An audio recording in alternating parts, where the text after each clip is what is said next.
दीप, morning. काफी action packed पहला हफ्ता रहा है, लेकिन साल का पहला हफ्ता निकला है।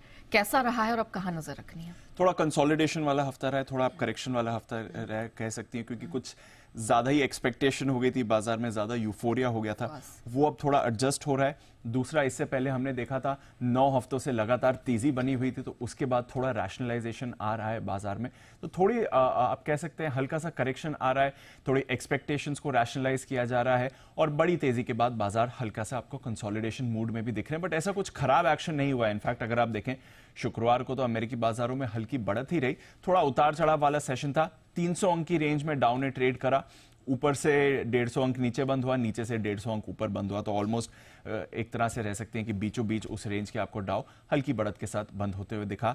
नैस्डैक जहां पर पिछले 5 दिनों से गिरावट का ट्रेंड था, उसने वो तो ब्रेक किया, हालांकि ऑलमोस्ट फ्लैट ही आपके लिए नैस्डैक भी बंद होते हुए दिखा है। तो कुछ ज्यादा बड़ा एक्शन हुआ नहीं है अमेरिकी बाजारों में, बट एक तरह से अच्छा ही है, क्योंकि इससे पहले 3-4 दिन काफी ज्यादा उतार चढ़ाव आपको होते हुए दिख रहा था, स्पेशली आईटी में जो करेक्शन का ट्रेंड आपको दिख रहा था।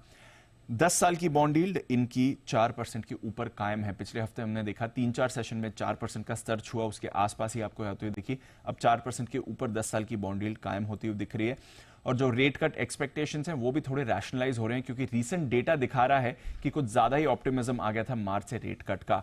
दिसंबर महीने का जॉब्स डेटा आया, काफी इंपॉर्टेंट डेटा रहता है फेड को अपनी पॉलिसी बनाने के लिए। अनुमान से काफी ज्यादा बेहतर आते हुए दिखा है। अनुमान था कि दिसंबर के महीने में करीब 2.25 लाख जॉब्स जोड़ी जाएंगी, उसके सामने 2,16,000 नई जॉब्स जोड़ी गई हैं। तो अनुमान से तो काफी बेहतर ये आपके लिए आंकड़ा आते हुए दिखा है। बेरोजगारी भी कम होकर 3.7% पर आ गई है, अनुमान 3.8% का था। तो अनुमान से काफी मजबूत जॉब्स डेटा आते हुए दिखा, जो दिखा रहा है कि अंडरलाइंग स्ट्रेंथ है।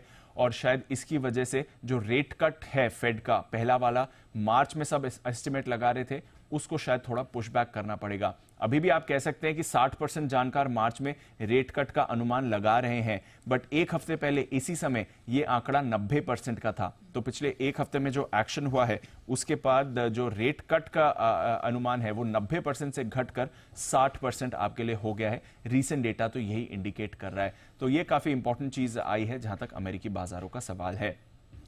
अब अगर आप बात करें जो अमेरिका में एक्शन हुआ पिछले हफ्ते इन सब चीजों की वजह से, तो 9 हफ्तों की जो तेजी का ट्रेंड था, वीकली तेजी का ट्रेंड था, वो अब आपको ब्रेक होते हुए दिख रहा है। डाउ 1.5% गिरा, S&P 500 में मामूली गिरावट थी, बट नैस्डैक में ज्यादा आपने कमजोरी देखी, 3.25% गिरा है। ऑफकोर्स नैस्डैक सबसे ज्यादा भी भागा था, पिछले साल 44% की रैली आई थी, तो उसके बाद थोड़ा आईटी में करेक्शन है, स्पेशली एप्पल, जहां पर पिछले हफ्ते हमने कुछ डाउनग्रेड्स भी आते हुए देखे थे स्लो आईफोन सेल्स की वजह से। तो थोड़ा कंसोलिडेशन वाला हफ्ता रहा, थोड़ा करेक्शन रहा, और जो रेट कट्स का इतना ज्यादा ओवर ऑप्टिमिज्म था, वो भी अब थोड़ा रैशनलाइज आपको होते हुए दिख रहा है। यूरोप की बात करें तो यहां पर भी आपको सुस्त कारोबार दिखा है। कमोडिटी और करेंसी मार्केट में काफी एक्शन है। डॉलर इंडेक्स आपका 102 के ऊपर कायम है। 4 हफ्तों में पहली बार यहां पर वीकली बढ़त आपको पिछले हफ्ते आती हुई दिखी है। डॉलर में आपने रिबाउंड देखा है। कच्चे तेल में दोनों तरफ का एक्शन आपको आते हुए दिखा है। जो गोल्ड है और सिल्वर है, वहां पर हमने देखा है कि नए साल का पहला हफ्ता सुस्त रहा। मिडिल ईस्ट का तनाव है, जिसकी वजह से हमने देखा है कि कच्चे तेल में थोड़ा रिबाउंड आया था, बट आज सुबह अगर आप देखेंगे तो वापस उतना बड़ा एक्शन आपको आते हुए नहीं दिख रहा है। रेड सी में कुछ और शिपिंग कंपनीज ने अपने शिपमेंट्स को रीराउट करा है, क्योंकि अभी भी जो तनाव था वो बना हुआ है। नेचुरल गैस में बड़ा एक्शन था, 15% की साप्ताहिक बढ़त थी, 6 हफ्ते की ऊंचाई पर है।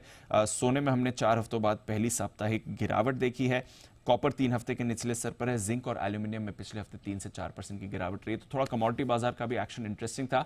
यह हफ्ता काफी इंपॉर्टेंट रहेगा, क्योंकि यूएस का कुछ इंपॉर्टेंट डेटा आने वाला है। उनकी सीपीआई और पीपीआई दोनों डेटा आपको आने देंगे। एक तरह से रिटेल महंगाई और होलसेल महंगाई का डेटा आएगा।